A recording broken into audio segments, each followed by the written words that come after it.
Salut tout le monde, ici Cédric de Dreamcatcher Music. Aujourd'hui, je vous propose un nouvel exercice de la série Débuter la MAO, dans lequel on va parler de renversement d'accords.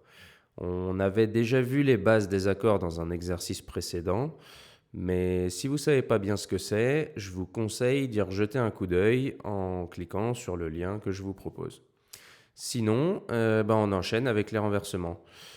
Tout d'abord, pour ceux qui ne connaissent pas la série Débuter la MAO, je vous la présente rapidement. Donc, j'ai créé une classe en ligne totalement gratuite sur la plateforme BendLab Éducation, dans laquelle je vous propose différents exercices pour apprendre les bases de la MAO.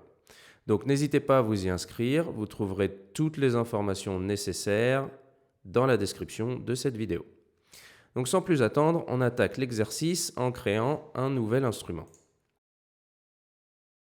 Voilà, donc on a créé notre instrument. Maintenant, ce qu'on va faire, c'est qu'on va créer une région MIDI. On double-clique dessus pour afficher les notes. Et donc maintenant, on va ajouter, avec le petit crayon, les notes de notre gamme. Donc Do, Ré, Mi, Fa, Sol, La, Si, les notes de notre gamme de Do majeur dont on avait déjà parlé dans les vidéos précédentes. D'ailleurs, petite info. Donc là, on est en Do majeur parce que les écarts entre les notes sont systématiques, c'est des écarts spécifiques qu'on retrouve dans une gamme majeure. Donc si je veux changer et passer en Ré majeur par exemple, il me suffit de sélectionner toutes les notes et de les décaler sur le Ré. Si je veux jouer en Fa dièse majeur, je décale tout à partir du Fa dièse. Voilà. Donc ça, c'était la petite info pour démarrer la vidéo. Ce qu'on va faire, c'est qu'on va réduire ça et on va le mettre de côté. Voilà. Maintenant, je vais recréer une nouvelle région. Et donc, dans cette région, je vais jouer les notes de mes accords. Donc, par exemple, je vais faire une suite d'accords. On va se faire un Do majeur. Hop. Donc, je vais allonger mes notes jusqu'à la partie 2. Ensuite, on va se faire un accord de Fa. Donc, Fa, on saute le Sol, on joue le La, on saute le Si, on joue le Do. Ensuite, on va se faire un accord de Ré. Donc, Ré, Fa, on saute le Sol, on joue le La. Et en dernier, on va se faire un accord par exemple de Sol. Donc Sol, Si et Ré. Donc là, si je joue les accords de cette manière-là, ça donne ça.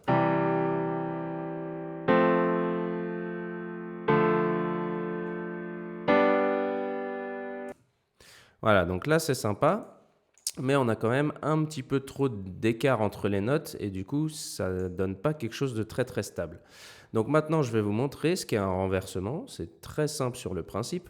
C'est que je reprends exactement la même suite d'accords, sauf que au lieu de jouer les notes exactement comme elles se suivent, je vais changer certaines notes d'octave pour que l'harmonie se lisse un petit peu plus. Donc là, par exemple, le Do qui est joué en haut, je vais le jouer en bas. Ensuite, on a cette partie-là que je peux maintenir dans un premier temps.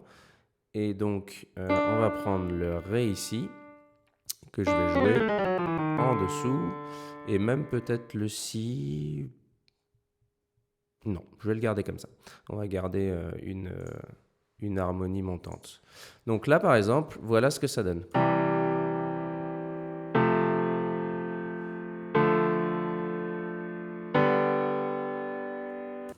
Voilà, maintenant je vous donne les deux l'une à la suite de l'autre. On va enlever ça, on va les intervertir. Donc la première version sans les renversements d'accords au début et la deuxième version avec les renversements après.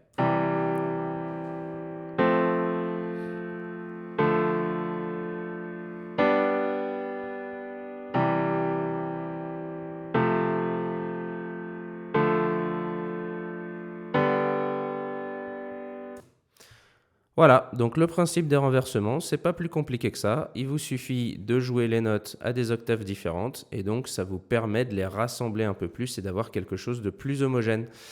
Sachez que vous n'êtes pas obligé de vous limiter à 3 notes. Alors, vous avez par exemple l'accord sur Do, Mi, Sol.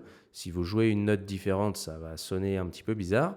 Mais par contre, Ce que vous pouvez faire, c'est recopier un Do à l'octave du dessus, recopier un Sol et ainsi de suite, et jouer sur 5, 6, 7, 8 voix. Bon, 8 voix, ça va commencer à devenir un peu violent, mais n'hésitez pas à empiler éventuellement certaines notes si vous en sentez le besoin. Donc voilà, vous savez ce qu'est maintenant un renversement d'accord. À la limite, le nom, c'est pas très important, mais par contre, savoir qu'on peut jouer les notes de l'accord sur n'importe quelle octave, ça, c'est vachement important. Je vous invite du coup à tester un maximum de possibilités et à me faire vos propositions dans la classe. Sur ce, n'hésitez pas à liker cette vidéo et à vous inscrire dans la classe pour voir en temps réel les nouveaux exercices qui y paraissent. Et puis à bientôt pour de nouvelles vidéos. Bye bye!